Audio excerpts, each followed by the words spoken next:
In a peaceful village nestled between rolling hills and endless fields, life was harmonious. The villagers thrived in this idyllic setting, where children played joyfully and the marketplace bustled with friendly exchanges. The warm sun bathed the village in golden light, and the air was filled with laughter and the scent of fresh produce. The villagers worked together, their hearts full of contentment as they shared in the bounty of their land.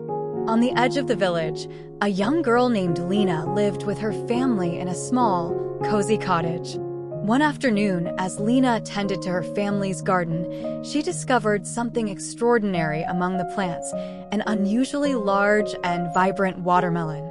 It was unlike anything she had ever seen before, its skin a deep, rich green, almost glowing in the sunlight. Lina carefully picked it up, marveling at its size and wondering about its origin. She couldn't shake the feeling that this watermelon was special, though she couldn't explain why. That night, as the village slept under a blanket of stars, something magical began to happen in Lina's cottage. A soft, ethereal glow filled the room, emanating from the mysterious watermelon resting on the wooden table. The watermelon began to crack open, slowly revealing a tiny figure inside.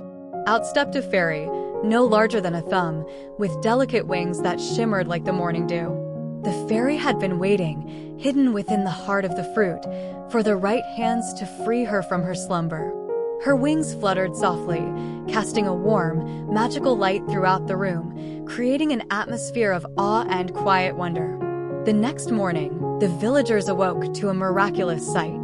The fields surrounding the village had flourished overnight, with crops more abundant and vibrant than ever before. The once ordinary fields were now filled with towering stalks of corn, ripe tomatoes, and pumpkins of every size.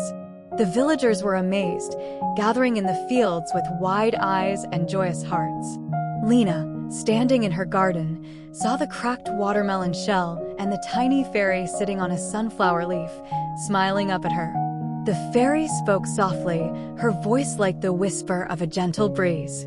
She told Lina that the village had been blessed with prosperity because of the kindness and care shown to the earth.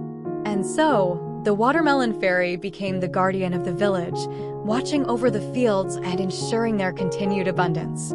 As she fluttered away into the sky, leaving behind a trail of sparkling light, Lina smiled, knowing that the magic of the earth would always be with them. The villagers never forgot the lesson they had learned, that within the simplest things, there might just be a bit of magic waiting to be discovered, if only one knew how to look. The village continued to thrive, its fields ever fertile, and the people ever grateful. They cared for the earth as it had cared for them, always remembering the tiny fairy who had brought them prosperity and the wondrous watermelon that had changed their lives forever.